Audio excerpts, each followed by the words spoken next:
May isang pagkakataon nang ang tsismis lamang ng Yamashita Treasure ay umabot sa aking nayon, ang lupa ay nagsimulang lumiko, ang mga piko ay tumama sa mga bato, at ang mga tao ay naging sakim na nakalimutan nila na may mga nakabaon na bagay na hindi dapat mahukay. And my name is Enrico. Noon, 3rd grader pa lang ako, nangangarap na maghukay ng ginto gamit ang kinakalawang na kutsara at putol na sanga. Pero ang nakita ko hindi ginto. Isa itong pinto sa mundo na laging sinasabi ng mga matatanda na mga pamahiin lang yan. Nagsimula ang lahat noong ang aking lolo na si Ado naghukay ng mabigat na sako na gawa sa kahoy sa likod bahay. Akala ng mga tao ay kayamanan yon. Ngunit nang mabuksan ang sako, ang mga bulok na bota lang, kinakalawang na helmet at mga lumang uniforme ng digmaan. Noong gabing iyon ang bahay ng aking lolo ay hindi nakatulog. Hindi dahil sa kagalakan, ngunit dahil may kung ano sa kadiliman na nais ding hanapin ang hinukay. Ang imahe ng isang figura sa uniforme ng militar na nakatayo sa dulo ng koridor, ang tunog ng mga yabag sa bubong. Sa unang pagkakataon sa buhay ko, nakita ko ang mga matatandang nanginginig na parang mga bata. Ako naman, hindi ko alam na unang kabanata pa lang iyon. Dahil noon isang mas kakilakilabot na halimaw ang pumasok sa buhay ko, sa anyo ng isang matandang babae na nagbebenta ng ulam na may ngiti na hindi umabot sa kanyang mga mata. At kung sa tingin mo lahat ng ito ay kalokohan, maniwala ka sa akin, akala ko rin. Hanggang sa gabi, kinailangan kong harapin ang isang bagay na ipinanganak mula sa dugo, mula sa kadiliman at mula sa sumpa na aksidenteng nagising ng aking lolo. Ito ay hindi isang kwento tungkol sa isang sinumpaang kayamanan. Ito ay isang kwento tungkol sa mga uniforme na may dalampo. Tungkol sa isang dakot na asin na makapagliligtas ng mga buhay. At tungkol sa katotohanang walang sinuman sa aking nayon ang nangahas na magsalita, kahit na sumikat na ang araw. Welcome to Irma's story. The story of Esin at Damit. Hindi ko alam anong sandali ang nagbukas ng pinto sa mundo na tinatawag ng mga matatanda na kababalaghan. Naalala ko lang na isang tag-araw noong hapon noong 1996. Sa maliit na nayon kung saan ako lumaki, ang lupain ay biglang naging ginto sa paningin ng lahat. Larawan ng isang nayon sa Pilipinas, paglubog ng araw, mga bata na tumatakbo, mga matatanda na naghuhukay. Ang aking buong nayon ay nabalisa sa bulong-bulungan na ang kayamanan ni Yamashita, ang kayamanan ng general ng Hapones na nawala noong ikalawang digmaang pandaigdig, ay nasa ilalim ng aming lupa. Bawat likod bahay, bawat matandang puno ay naging malalim na butas. Naghukay ang mga tao. Naghuhukay na parang baliw. Naghuhukay na parang sinapian. Ikatlong baitang pa lang ako noon, ngunit palihim kong kinuha ang kinakalawang na aluminyo na kutsara ng aking ina upang hukayin sa likod bahay. Ang hinahanap ko ay hindi ginto, ngunit ang mga tanong na sana ay hindi ko nasagot. Introducing the character Lolo Ado, seryoso, matanda pero masigla ang mga mata. Malaki ang likod bahay ng kanyang bahay, at 3 lalaki ang naghuhukay ng husto. Ngunit ang tanging pinaniniwalaan ng buong nayon ay malakas ang kutob, ang aking lolo na si Ado. Ang nakababatang kapatid ng aking lolo. Siya ay laging tahimik, ngunit kapag siya ay naghukay tila bumuka ang lupa. Noong araw na iyon lumitaw ang baul pagkatapos ng clink ng piko na tumama sa metal. Isang kakaibang tunog, hindi tulad ng pagtama ng bagong bakal, ngunit tulad ng pagtama ng isang bagay na matagal nang natutulog. Isang lumang kahoy na dibdib ang hinila pataas mula sa butas sa lupa. Nagkukumpulan ang mga tao. Puno ng pag-asa ang mukha ng lahat. Nang buksan ang takip ng baul, walang ginto. Walang jade. Kundi isang amoy. Isang amoy ng kalawang, ng bulok na tela, ng alabok ng panahon. Nasa loob ang mga helmet ng mga sundalong Hapons, mabibigat na leather na bota, ilang sirang baril, at lumang uniforme, nakatupi, ngunit may mga mansa ng dugo sa mga kwelyo. Pagsapit ng gabi, lahat ay umatras sa pagkabigo. Tahimik na hinihila ni Lolo Ado ang baul sa likod ng bahay. The village is disappointed. They want treasure, not war relics. But Lolo is different. He says, may laman pa rin yan. Hindi lang kayamanan ang pwedeng mahukay. Magaspang na pagsasalin, ang dibdib na ito ay naglalaman pa rin ng isang bagay. Ang mga tao ay hindi palaging nakakahanap ng ginto kapag sila ay naghuhukay. Unang gabi, bahagyang yumanig ang kamera, hangin, kalansing ng metal mula sa likod bahay. Noong gabing iyon, hindi nakatulog ng maayos ang pamilya niya. May mga yabag sa paligid ng bakuran. Tunog ng mga bakal na bota na kinakaladkad. Tunog ng may nagbabaliktad ng laman ng baul. Akala niya magnanakaw. Pero nang binuksan ang ilaw sa bakuran, walang tao. Putik lang ang mga print ng boot humahantong sa baul. Ikalawang gabi, kasukdulan, sa loob ng bahay, maputla ang dilaw na liwanag. Pumasok si Tito Kulas sa kusina tapos huminto. Si Tito Kulas ang unang nakakita sa kanila. 3 lalaki. Nakatayo na nakayuko sa isang sako sa kusina. Nakasuot ng mga lumang uniforme, naka-helmet. Hindi nagsasalita. Hindi umiikot ang ulo. Naghahalungkat lang sa bawat gamit na parang naghahanap ng pag-aari nila. Nang sumigaw ang tiyuhin ko, napalingon ang 3 figura.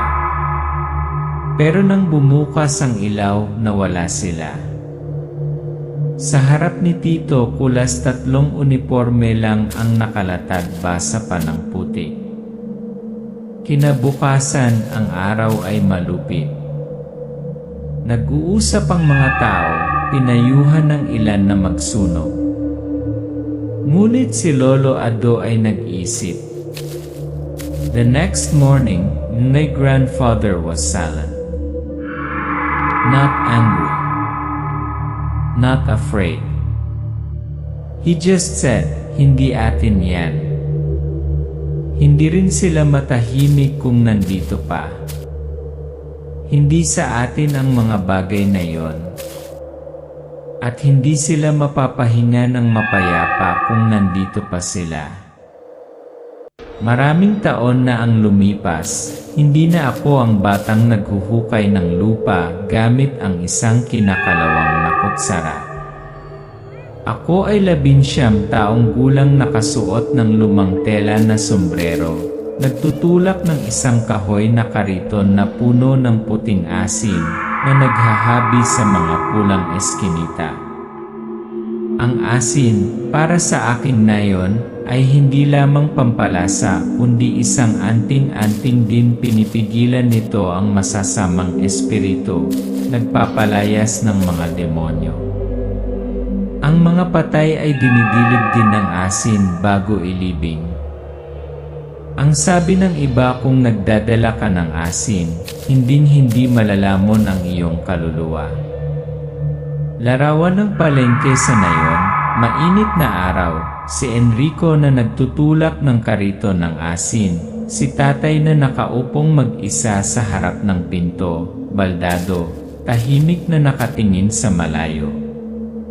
Ang aking ina ay maagang namatay. Ang aking ama ay naparalisa sa isang tabi dahil sa isang aksidente. Ako ay naging haligi, kapwa isang tindera at ang mga mata at tenga ng buong pamilya. Tuwing umaga, bago itulak ang kariton, tumingin ako sa aking ama, nakaupo doon sa anino ng araw at anino ng panahon. Hanggang isang araw may lumitaw na estranghero. Aling Shoni, isang payat na matandang babae, maitim na headscarf, matalas na mata. Tinawag niya ang sarili niyang Aling Shoni. Kakaiba, walang nakakaalam sa baryo kung saan siya nanggaling.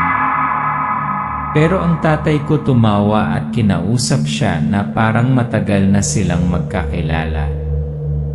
Madalas siyang pumupunta kapag wala ako sa bahay. Pagbalik ko nawala siya. Sinasabi nila, kung ang isang tao ay walang pinanggalingan kung gayon sila ay patay na o hindi kailanman naging tao. Nagsisimula ang isang serye ng mga kakaibang kababalaghan, kakaibang ingay sa gabi, bahagyang pagyanig ng bubong ng lata, mahinang pagsipol sa hangin. Isang gabi, naglilinis ako ng asin nang makarinig ako ng mga kuko na nagkakamot sa bubong ng lata. Akala ko ay pusa. Pero pagkatapos ang bagay na yon gumapang na pabaligtad sa bubong na parang higanteng tuko. Mahaba, maitim at mga mata na mumula ng nagniningas na uling. Natigilan ako. Nagtama ang mga mata ko sa loob ng ilang segundo. Pagkatapos ay nawala ito kasing bilis ng hangin. Walang natira maliban sa marka ng kuko at sirang tile. Nagsimulang bulungan ang mga taga-nayon tungkol sa aswang, isang gawa-gawang nilalang na kumakain ng mga tao. Nagsimulang gumalaw ang aking nayon. Ang mga manok ay namatay ng walang bakas. Ang mga sanggol ay walang tigil na umiiyak sa gabi. Isang matandang babae ang nawala ang kanyang kaluluwa sa kanyang pagtulog. Ang mga tao ay nagsimulang magbulungan tungkol sa aswang, isang nilalang na maaaring magbago, sumipsip ng dugo at kaluluwa, lalo na mahilig sa mga taong mahina ang enerhiya. Naisip ko ang aking ama, matanda, mahina, may kapansanan, madaling biktimahin. Tinutulak ni Enrico ang kanyang salt cart para ihatid sa gabi sa daanan ng kawayan. Mahina ang liwanag ng buwan, sumisipol ang hangin, dumaraan ang mga anino. Umuwi ako ng gabing iyon, umuulan, nanginginig ang kawayan ng walang hangin. Pagliko ko sa kanto, may narinig akong daing. Isang tao nakahiga sa kawayan. Lumapit ako at nakita ko hindi tao. Isang manipis na katawan, mahahabang paa, kulay ube na balat at isang mukha na mukha ni Aling Shoni. Ngunit ang kanyang mga mata sa sandaling iyon ay hindi mga mata ng tao. Mga mata ng hayop. At ang kanyang bibig ay dumudugo. Tumakbo si Enrico sa takot, tumalikod, tumayo ang nilalang, nabasag ang mga buto, at naging itim na usok na naanod sa kabubatan. Umalis ako, nanginginig na hindi ko pa natitinag sa buong buhay ko. Ang asin sa aking kamay ay tumilapon sa lupa. Ihahagis ko na sana sa kanya ang isang dakot, ngunit bago ko pa magawa tumingala siya, napangiti ang kanyang bibig at nawala sa itim na usok na natunaw sa kawayan. Sa lupa mayroong isang pool ng dugo at mga bakas ng paa na kasing manipis ng isang ibon. Nagtipon ang mga taga-nayon, nagsimula ang mga hinala. Ngunit walang nangahas na pangalanan siya. Naniniwala pa rin si Padre Enrico na hindi nakakapinsala ang matandang babae. I told him, but he didn't believe me. He said, minsan matanda lang sila. Hindi masama. Hindi halimaw. Pero alam ko may nakakubli sa likod na yon. Isang bagay na nakatikim ng dugo. Mula noon, hindi lang asin ang dinadala ko para ibenta, kundi bilang isang panangga sa pagitan ko at ng kasamaan. Ngunit sapat na ba ang asin? Nang ang mismong taong nagsisikap na pumasok sa aking bahay, ay tinanggap ng aking ama bilang matandang kaibigan. Mula noong gabing iyon sa kasukalan, hindi na ako ang walang pakialam na nagtitinda ng asin. Nagsimula akong sundan alalahanin bawat galaw, tuwing dumadaan si Aling Shoni, tuwing nawawala siya sa kanto sa dulo ng eskinita. Sumilip si Enrico sa mga shutter, dumidilim na ang langit. Tahimik na naglakad pabalik si Aling Shoni pabalik sa sira-sirang bahay. May hawak na maliit at basang bag ng kung ano. Isang gabi, nakipagsapalaran ako. Sinundan ko siya hanggang sa dulo ng nayon, kung saan mayroong isang bahay na sinabi ng mga taga-nayon na inabandona na mula noong bago pa ako isinilang. Ngunit iba ang sabi ng kumikislap na liwanag sa loob. Nakita ko siya nagbukas ng maliit na kahon na gawa sa kahoy. Hindi isang kahon ng alahas. Sa loob ay may mga bagay na hindi dapat magkasama. Balahibo ng kuwago, isang kalawang na talim ng kutsilyo, isang buhok na nakatali ng pulang sinulid, at isang bote ng itim na likido tulad ng namuong dugo. Pabalik sa bahay ni Enrico. Dumating ang gabi. Lumakas ang hangin. At pagkatapos ang unang katok. Noong gabing iyon, ang unang katok ay dumating. Dahan-dahan. Regular. Parang hudyat mula sa impyerno. Kumatok ng 3 beses pagkatapos ay katahimikan. Ulitin. Kumatok ng 3 beses pagkatapos ay katahimikan. Hindi narinig ng tatay ko.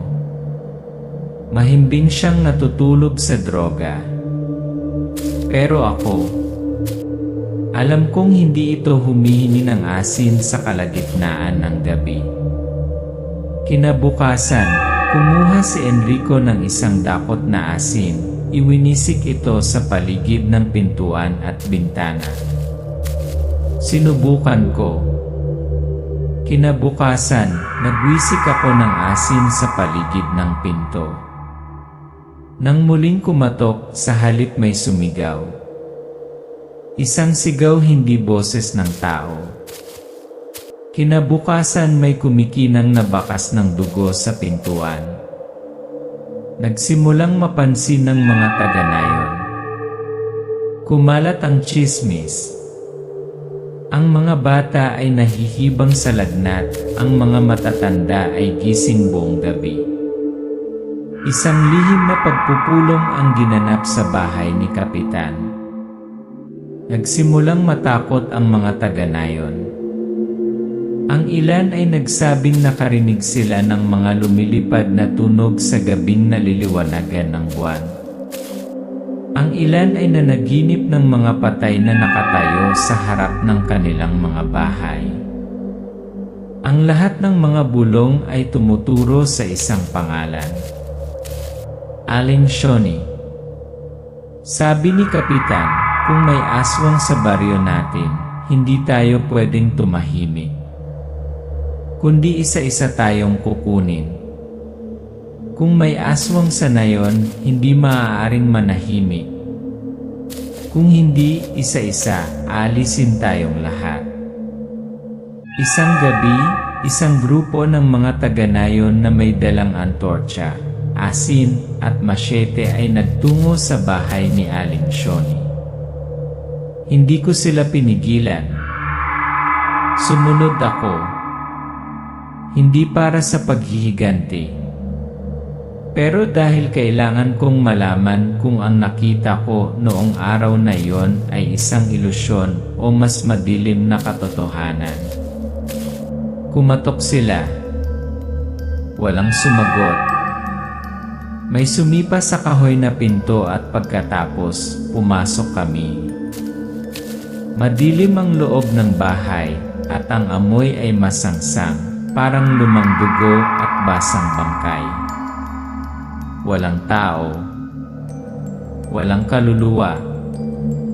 Tanging ang kumikislap na oil lamp at ang amoy na nagpaikot sa aking tiyan. Ang amoy ng dugo, makapal, luma, at mainit-init di. Sa dingding may mga karakter na iginuhit gamit ang daliri. Mga karakter na hindi kabilang sa anumang wika. Kurbadong, dumulas na parang ahas. At ako alam ko kung sino ang gumuhit sa kanila. Nakita kong ginawa niya ito minsan. Pinahiran ng dugo ang mga daliri sa dingding. Nataranta, bumubulong ng mga kakaibang panalangin sa wikang hindi naiintindihan ng sinuman. Biglang isang itim na uwak ang lumipad palabas ng atik. Naghiyawan ang mga tao.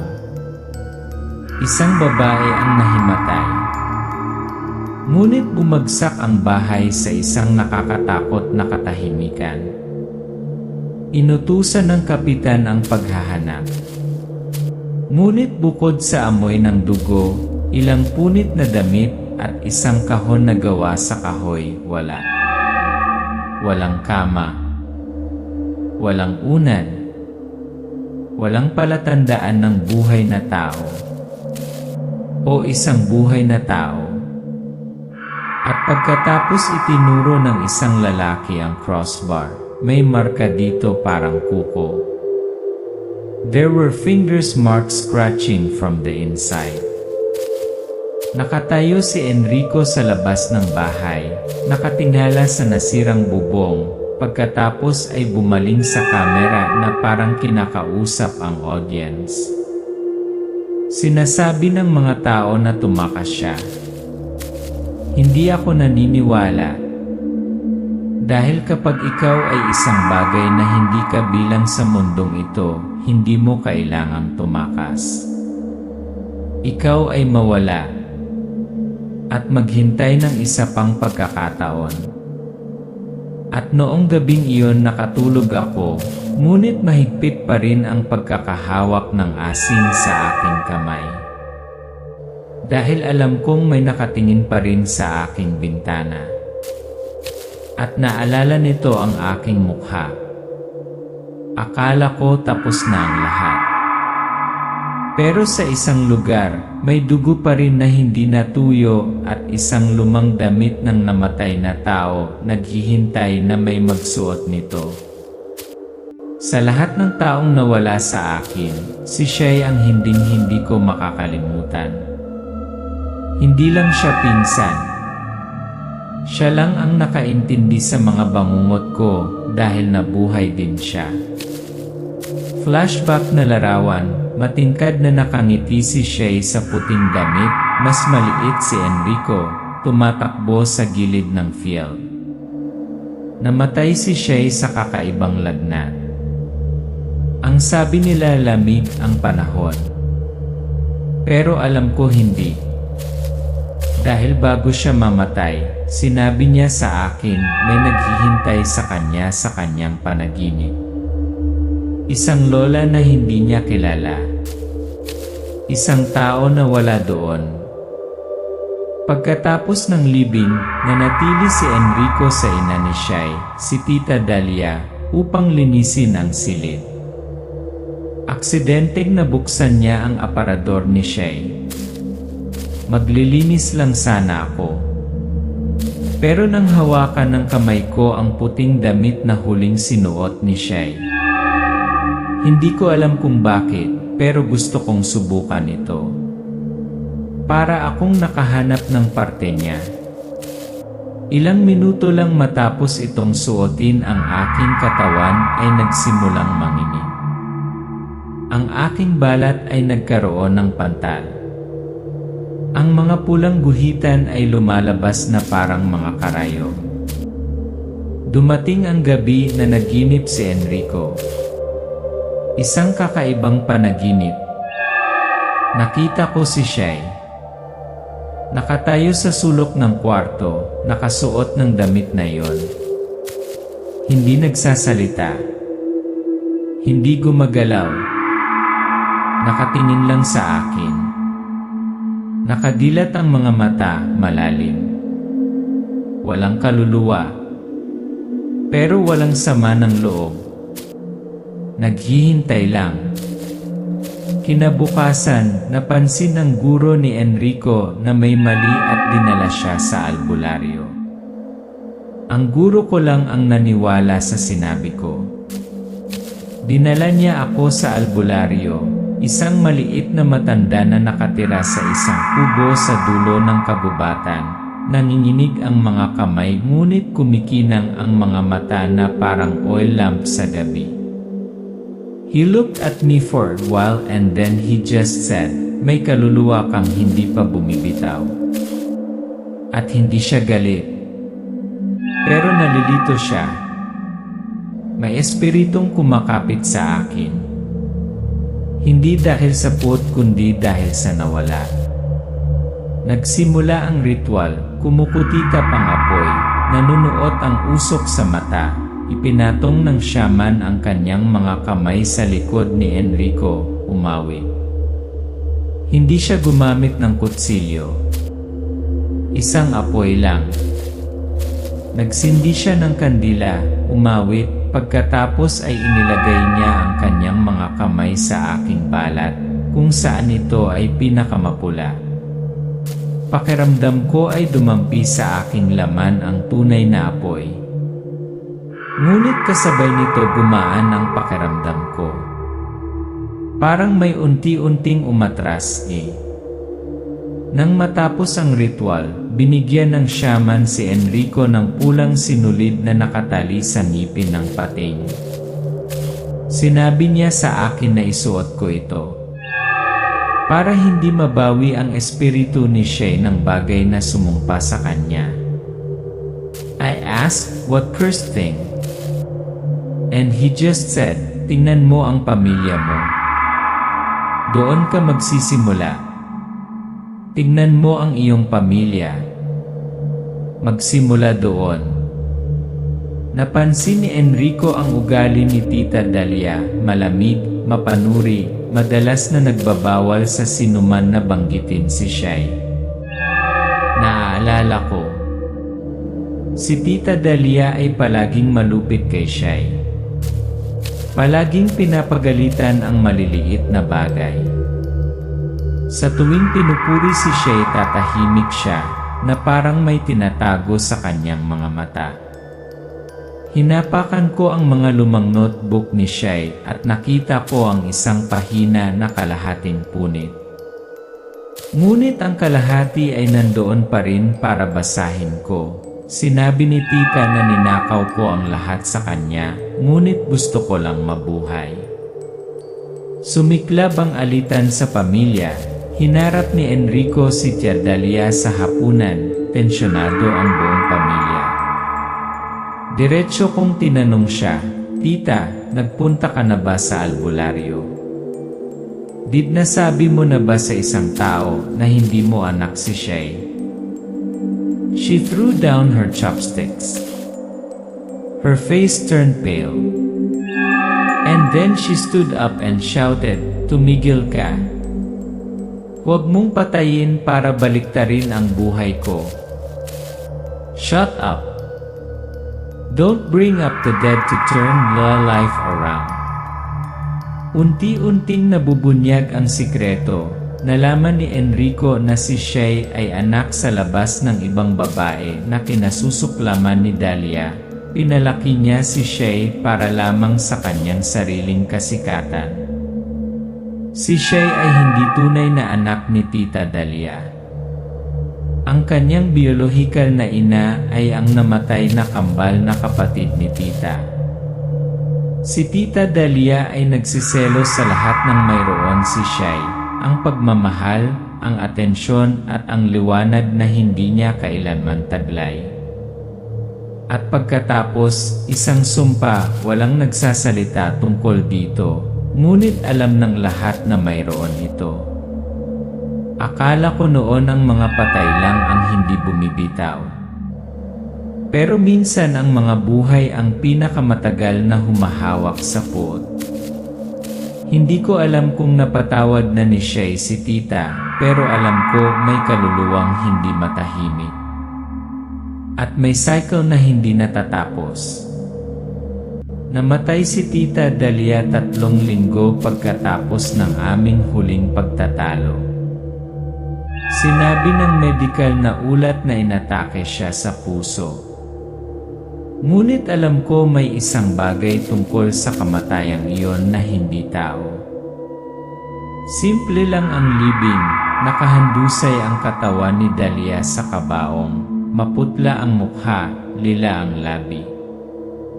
Walang umiiyak na kamag-anak, tanging tunog lang ng hangin.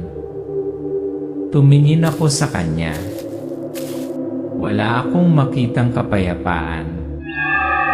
Nakapikit ang kanyang mga mata, ngunit may nakabukas pa rin, isang hindi napatawad na sama ng loob, o isang hindi napatawad na kaluluwa. Nilakad ni Enrico ang nayon, pinagmamasdan ang bawat bahay, bawat tao. Ang mga bagay na nangyari sa nakaraang 4 na bahagi ay pinagsama-samang parang mga ilusyon. Nagsimula akong makakita ng mga bagay ng mas malinaw. Mga pinagmumultuhan na kayamanan, mga uniforme ng militar kumakatok sa pinto sa kalagitnaan ng gabi, ang aswang sa bubong at maging ang mga panaginip ng mga patay. Hindi lahat random. Ang lahat isang cycle. At isang tao o isang bagay ang pumipili ng susunod na tao para ipagpatuloy ito. Pumasok si Enrico sa kubo ng matandang shaman. Pinulot ang pulang sinulid, asin, piraso ng tela mula sa damit ni Shay, at badge ng sundalo mula sa baon. Napagpasyahan kong hindi ko hahayaang maging isa pang link sa bilog na iyon. Kung mayroon mang paraan para tapusin ito, ako ang gagawa nito. Hindi sa pamamagitan ng mahika. Hindi sa pamamagitan ng putok ng baril. Kundi sa pamamagitan ng ritual, isang ritual na nilikha ko sa aking sarili mula sa lahat ng bagay na nagmumulto sa akin sa buong buhay ko. Si Enrico ay nakatayong mag-isa sa gitna ng bakuran, nagsisindi ng maliit na apoy ng mga tuyong dahon, nagwiwisik ng asin sa isang spiral. Sa bilog ng apoy ay may tatlong bagay, isang uniforme ng sundalo, isang piraso ng puting damit, isang hibla ng buhok ni Dahlia. Tinawag ko ang bawat pangalan. Shay. Lolo Ado ang tatlong sundalong walang pangalan at si Aling Shoni. Hindi para ipatawag, kundi para palayain. Nagwiwisik ako ng asin. Binanggit ko ang pangalan. At sa unang pagkakataon sa dilim walang hangin. Walang kumakatok. Ako lang at ang hininga ko. Tunog ng apoy. Isang maikling sigaw, hindi alam. Pagkatapos ang lahat ay naging itim. Naging abo ang damit. Natunaw ang badge. Ang buhok ay pinaikot sa puting usok. May umalis sa nayon noong gabing iyon. Hindi isang halimaw. Isang pangungusap. Tumayo si Enrico sa harap ng dalampasigan. Kalmado ang dagat. Kinuha niya ang huling bag ng asin, naglakad pababa sa mabatong baybayin, at tumingin sa lugar kung saan itinapon ang baol. Nagdala ako ng asin hindi para lumaban, kundi para ipadala ito. I sprinkled handfuls into the waves. And a whisper, kung tapos na patahimikin mo na sila. Kung hindi ako ang huling bantay ng sumpa na ito. Kung tapos na pabayaan mo sila. Kung hindi ako na ang huling magbabantay sa sumpang ito. Tumalikod si Enrico at naglakad palayo. Marahan na gumulong ang mga alon. Lumakas ang hangin. Sa background, may mahinang tunog ng mga yabag hindi kay Enrico. Ang sumpa maaaring natapos na. O nagsisimula pa lang. May mga bagay na hindi dapat hinukay. At may mga multo na hindi natutulog sa libingan. Ang kwentong ito, maniwala ka man o hindi ikaw ang bahala.